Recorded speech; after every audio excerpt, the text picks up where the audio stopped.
Hello les passionnés, j'espère que vous allez bien. Aujourd'hui on se retrouve pour un format un petit peu nouveau sur la chaîne, puisqu'avec l'équipe on s'est concerté et on s'est dit que ce serait super sympa de pouvoir vous proposer des contenus dans lesquels on isole une thématique bien spécifique et à laquelle on vient finalement y agrémenter tout un tas de petits trucs et astuces directement issus de l'expérience de nos pêcheurs. L'idée de fond, c'est de partager, tout simplement. En l'occurrence, la majorité de ces conseils sera à destination des débutants ou des intermédiaires et apparaîtront probablement comme de l'ordre du rappel pour les plus expérimentés d'entre vous. En l'occurrence, pour cette fois-ci, on est chez moi, dans le sud de la France. Je suis en train de préparer une pêche journée durant laquelle je vais avoir recours à des matériaux solubles, donc du matériel PVA, et ce sera donc la thématique d'aujourd'hui. Je te propose de commencer en plantant le décor de façon assez simple, sous forme de 3 questions, à savoir qu'est-ce que les matériaux solubles, quelle forme prennent-ils et à quel usage on les destine.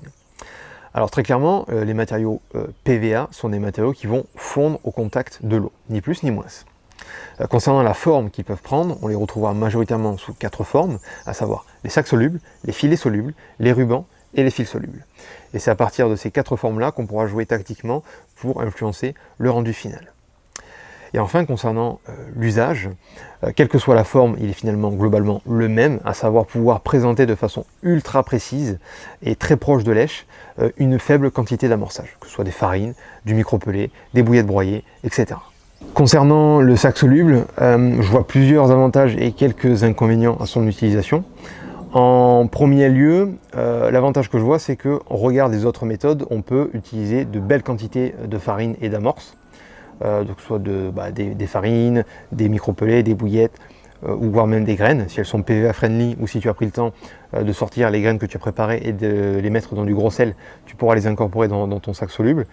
Et donc on peut avoir de belles taches d'amorce, donc ça c'est un premier bon point. Tactiquement me viennent aussi deux variations qui peuvent avoir beaucoup d'intérêt. La première, c'est dès lors que tu auras décidé de mettre le plomb dedans, on va avoir quelque chose du coup très compact, relativement lourd. Et quand tu es dans une configuration où tu pêches un plan d'eau, une rivière, ou en tout cas une zone avec beaucoup d'herbiers, beaucoup d'herbes, ça permettra à l'ensemble de traverser la colonne d'eau et d'écraser la végétation beaucoup plus facilement qu'avec toutes les autres méthodes, et du coup d'assurer une présentation pêchante au maximum. Donc ça c'est un premier point tactique qui peut être intéressant. Le second point, c'est à l'inverse, si on décide de mettre le plomb à l'extérieur, et d'avoir un mélange de farine ou de micropelé, enfin ce que tu auras bien voulu mettre dedans, pas trop tassé, ou en tout cas avec des matières relativement sèches, ça permettra au sac d'avoir une densité neutre, voire de flotter durant les premières secondes.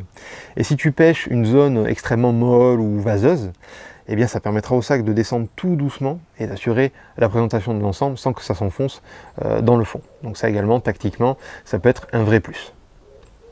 Concernant les inconvénients entre guillemets, me viennent en premier lieu la rigueur et le temps que nécessite la confection de sacs solubles. Au regard des autres méthodes, toujours pareil.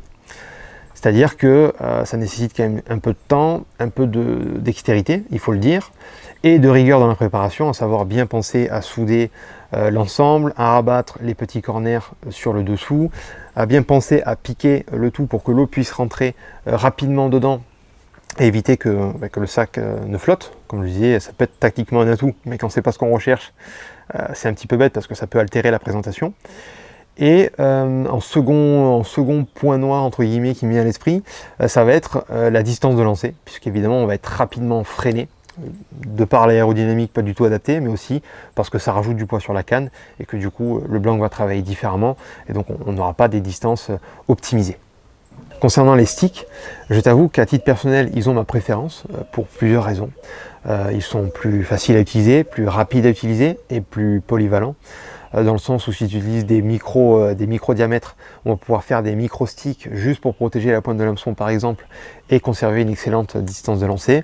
Ou à l'inverse, utiliser des gros diamètres et donc présenter de grandes quantités d'amorces et qui du coup seront plus rapides et plus faciles à réaliser à quantité égale qu'un sac soluble. Donc c'est pour ces raisons qu'en général, j'ai tendance à les prioriser. La seule chose qui me semble intéressante à notifier dans la réalisation des sticks, c'est la pression que tu vas exercer avec le poussoir. Plus tu vas comprimer le stick, plus il aura tendance à exploser lorsque la mèche va fondre, et à l'inverse, moins tu l'auras tassé, moins il y aura ce phénomène de craquement et d'explosion. Donc ça fait varier un petit peu la forme de la tâche sous l'eau, donc il faut juste en avoir conscience et voir en fonction du rendu que tu souhaites, tout simplement. Concernant les fils solubles, je vais également inclure dans cette même rubrique les rubans solubles, puisqu'ils ont sensiblement le même périmètre d'utilisation. L'idée générale de ces deux matériaux, c'est finalement de pouvoir proposer quelques bouillettes ou quelques bouillettes coupées en deux à proximité immédiate de lèche. Ça peut être une carte tactique intéressante si par exemple vous avez déjà une ou deux cannes sur votre amorçage, de pouvoir présenter une lèche similaire avec 2-3 bouillettes identiques un peu en périphérique. Tactiquement, ça peut être une carte intéressante à jouer en fonction des conditions. Et enfin, dernière utilisation très spécifique, mais c'est intéressant de l'avoir à l'esprit concernant les rubans solubles notamment, ça va être de pouvoir ligaturer le montage sur le leader, c'est-à-dire qu'on prend le montage et on vient le rabattre le long du leader.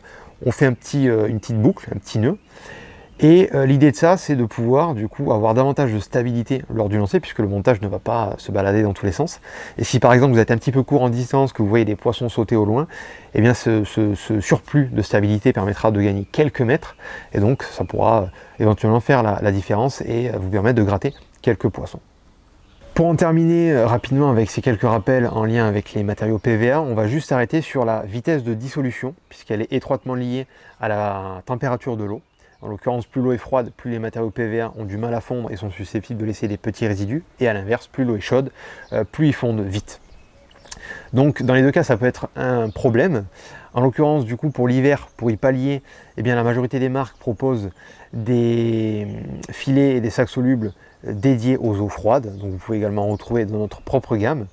Et à l'inverse, pour les eaux chaudes, il existe, à mon sens, deux astuces qui peuvent être intéressantes. La première concerne les sacs solubles, et ça consiste à doubler le premier sac avec un second sac. Ça viendra donc retarder sa dissolution. Je vous avoue pour autant ne pas être un grand fan de cette méthode, et je préfère la seconde, qui consiste du coup à utiliser des liquides et notamment des huiles. J'ai une préférence à titre personnel pour l'huile de saumon et l'huile de chenille, et ça consiste donc à badigeonner le sac soluble ou à tremper le stick directement dedans. Ça vient donc charger la mèche PVA en liquide, et ça permet donc à l'ensemble de descendre au fond de l'eau sans fondre. Ça vient vraiment retarder la vitesse de dissolution et donc assurer la pleine présentation de l'ensemble. Quoi qu'il en soit, cette liste est non exhaustive, elle ne demande qu'à être agrémentée, qu'à être complétée. On n'a pas du tout la prétention d'avoir la science infuse dans l'équipe, et c'est pourquoi je t'invite vivement à me proposer en commentaire également tes trucs et astuces, à me proposer également, pourquoi pas, la thématique que tu aimerais bien qu'on traite la fois suivante. D'ici là, moi je vais finir de préparer mon matériel, et je te dis à très bientôt pour un nouveau format.